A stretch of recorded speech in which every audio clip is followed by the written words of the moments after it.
मैं हूं जावेद खाजी, आप देख रहे हैं इंडिया क्राइम न्यूज। पंढरपूर शहरामध्ये आज आपण ज्या ठिकाणी उभा आहे हे दत्तात्रेय कोळेकर म्हणून गायटी गावचे शेतकरी आहेत। यांनी बीड जिल्ह्यातल्या गेवराई तालुक्यातल्या हिरापूर गावच्या बाजारातून शेती कामासाठी बैल या 4-5 शेतकऱ्यांनी खरेदी केली आणि ती बैल या आपल्या सांगोला तालुक्यात आणून त्याच्या बैलांकडून शेती करून आपली उपजीविका करणारे हे गरीब कुटुंब शेतकरी आहेत।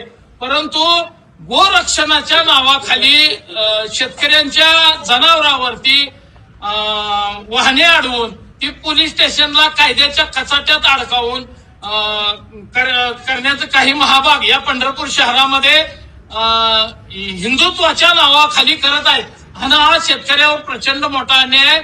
ही बैल आज कोर्टाच्या ताब्यात जाऊन कोर्ट या बैलांना गोशाळेमध्ये पाठवतात। त्या ठिकाणी कुठलीही जनावरांना पाण्याची व्यवस्था नसते, चाऱ्याची व्यवस्था नसते। 15 ते 20 दिवस या कोर्ट आणि कचेरीच्या कामामध्ये जातात आणि त्या शेतकऱ्यांच्या जनावरांचं पूर्ण वाटोळं होतं आणि ती शेतकरी कर्जबाजारी होत आहेत। माझी प्रशासनाला विनंती आहे की अशा काही स्वयंघोषित गोरक्षकावर कडक कारवाई झाली पाहिजे। यामुळे शेतकऱ्यांच्या जनावरांची वाहतूक कमी झालेली आहे। शेतकरी बाजारात जनावरे घेऊन जाऊ शकत नाही आणि त्यामुळे जनावरांचा दर कमी होत आहे आणि गोशाळेमधले काही मंडळी ही जनावरे त्या ठिकाणी कोर्टाच्या कचाट्यात अडकलेली जनावरे परस्पर विकण्याची शक्यता आहे। काही गोशाळेमध्ये असे प्रकार घडलेले आहेत।